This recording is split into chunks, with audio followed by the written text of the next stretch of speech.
What's up, y'all? It's your boy eBay. Fight predictions in the building. I'll be breaking down Sean O'Malley versus Raulian Paiva. I cannot pronounce this dude's first name. Raulian?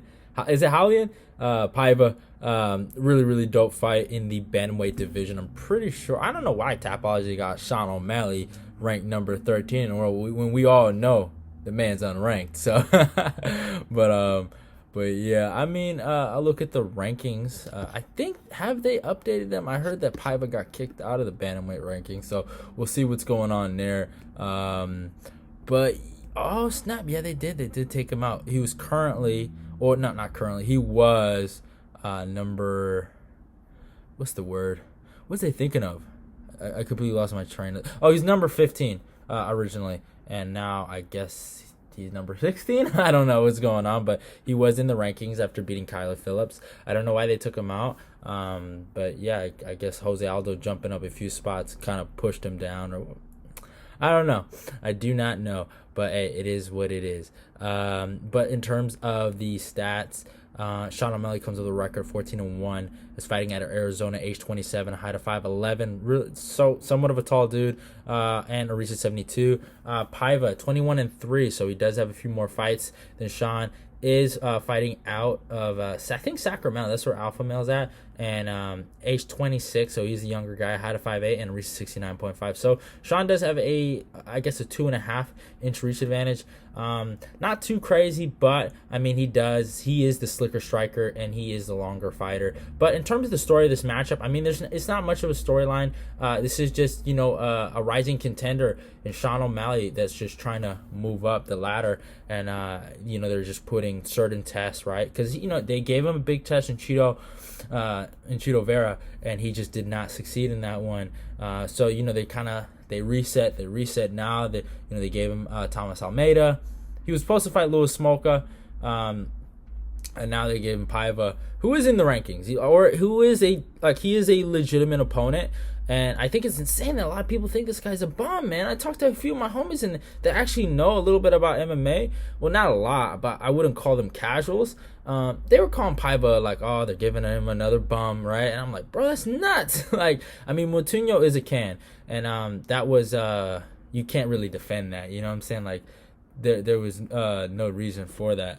But at the end of the day, it is what it is. Like, it's just one of those things where it's like, Paiva ain't Moutinho, call him Moutinho or Moutinho or whatever, however you say that dude's name, right? Paiva ain't that. I mean, this dude's a legitimate contender that beat one of his homies, damn near, like, fucking whooped on him. So there is actually some storyline in terms of that. I just forgot. Maybe he's trying to get revenge for his boy Kyler Phillips, but yeah, this is damn near really hyped up contender getting another opportunity and test to see how he stacks in that division, and that's what it is. And honestly, the story for Paiva coming into this matchup, man, I mean, he has a real opportunity to steal more hype, man. The fight with Kyler Phillips, I mean, helped him a lot. Now, I will talk about that fight more in detail later in the video, obviously, but that helped him a lot, and it got him some real notoriety, and it pushed him to make the jump up to a higher division. He was a flyweight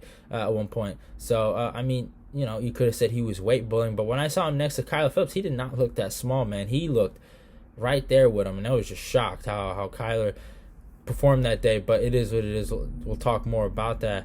But in terms of notable wins for a guy like Sean O'Malley and who he's fought, I mean, it's hard to say. It really is hard to say. His best win might be Thomas Almeida or Eddie Wineland. It's really out of those two to who you go with. But I mean, when he got on the scene, bro, it's the Alfred Kazan or whatever his name is, that Dana White Contender Series matchup, and that dude's apparently he got knocked out by Pettis. So that was the last time I saw him fight was on Bellator. So he's been getting knocked out lately. I wonder what's he's 11-5. I don't know what he's doing. Yeah, his last fight was to Pettis. I mean, he was on a 3-fight win streak after the O'Malley loss, so. But yeah, I mean, he got fucking murdered against Pettis. I've never seen someone get treated like that. But And then he has the fight with Andre Sukumta that I saw. And then obviously had the whole entire situation. He was supposed to originally fight Cheeto after that, and I think Cheeto would have probably beat him then. Not originally. I did not feel that way originally, but I doubted Cheeto that day. But against Andre Sukumta, I mean, Andre showed again low IQ, probably like 70 IQ moment of the fucking century. Taking him down after the dude breaks his fucking Liz Frank and his fucking foot, and he just lets him have his way. So yeah, it is what it is. He gets more hype. Then obviously he has the steroid allegations and the drug situation and the, I guess, little cycling situation he had with fucking USADA, right? I guess he had fucking picograms in his system. But yeah, obviously he went through that, and we all saw what happened. Then he makes his big return against Jose Alberto Quinones, and there's a lot of hype. And he gets the first round finish, and then he fights Eddie Wineland and had probably one of the craziest knockouts on the card.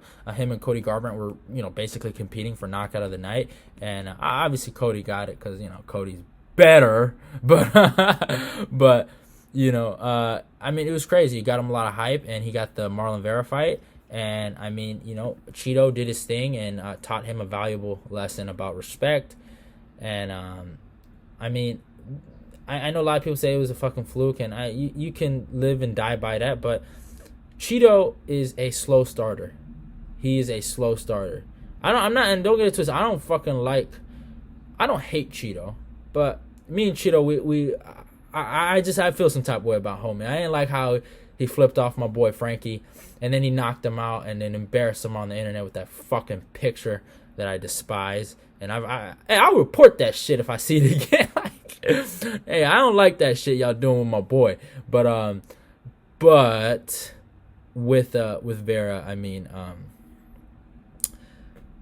it was not gonna get any better. Like, that's what I'm saying. It's like he doesn't, like, his best round in that fight was the first round. Like, he was going to annihilate O'Malley. Like, it's just one of those things that he starts slow. He's like Donald Cerrone, like one of those guys that just destroys you in the later rounds, and he just looks like a completely different fighter. O'Malley, we've seen it. He's a fast starter, and that's why he has a whole bunch of knockouts, and that's why he gets a whole bunch of hype. But I've seen him kind of get tired and not look as good in the later rounds, and Cheeto stylistically is just a bad matchup for him. He's just one of those gutter. He's a gutter dude. Like, he's from the gutter, right? And he's just tough. He doesn't give a fuck, and he's gonna break you. And that's just his way of fighting. But he beat him, and that was, I think, a really, really big hit to the ego of O'Malley. And I mean, he got annihilated on the internet, dude, nonstop. Just because here's the thing, and it's not like he took the loss very, very well. He just kept talking shit, and I respect it. I do respect that he kept talking shit, because I remember my boy Michael Jordan.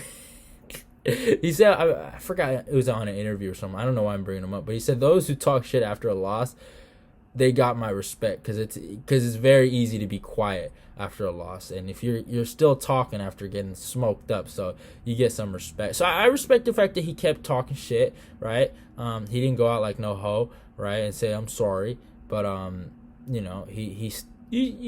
got to stand by what you said. You can't just be like, like, admit you're wrong. I'm not saying that, but like, if you said some shit and you believe it, fucking stand by it, even if you fall on your face. Like, no, that's what you believe. But it is what it is.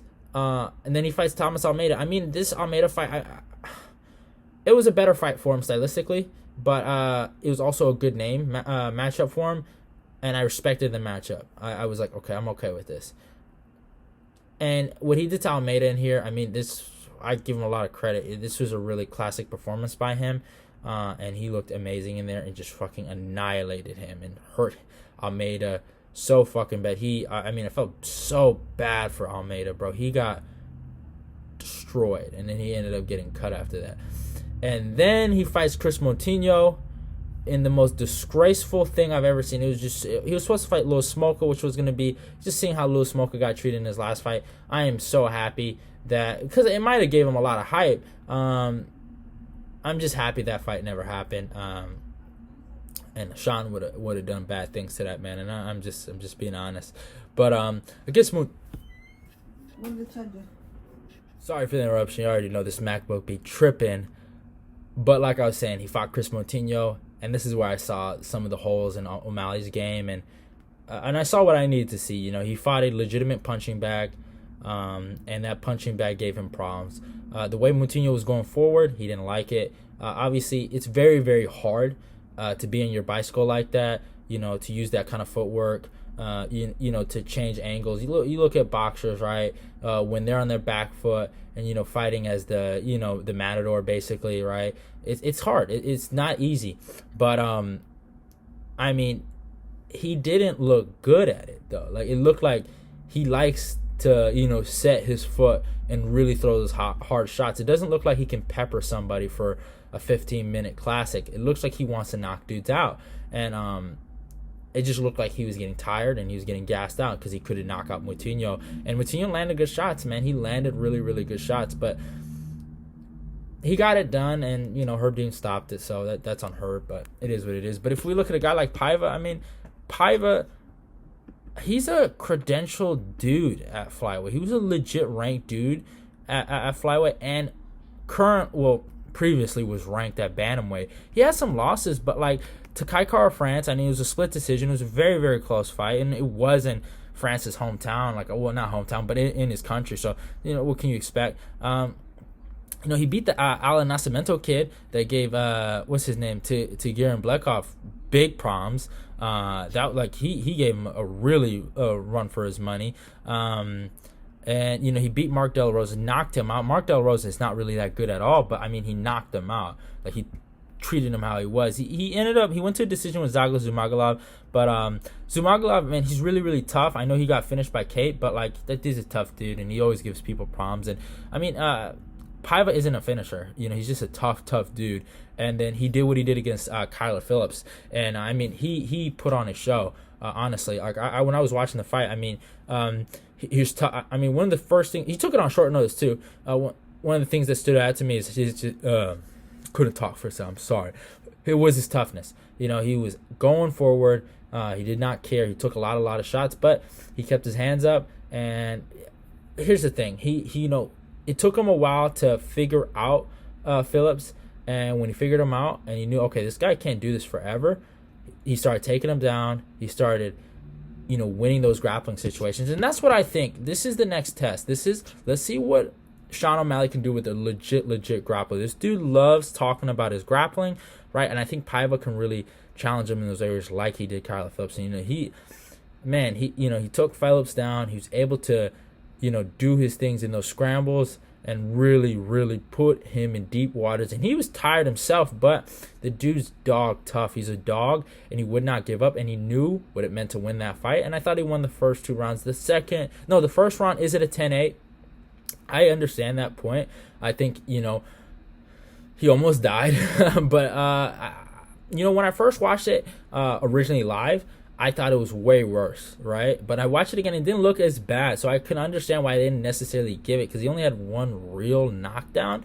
And then that last one where he almost killed him, right? He almost finished him, basically.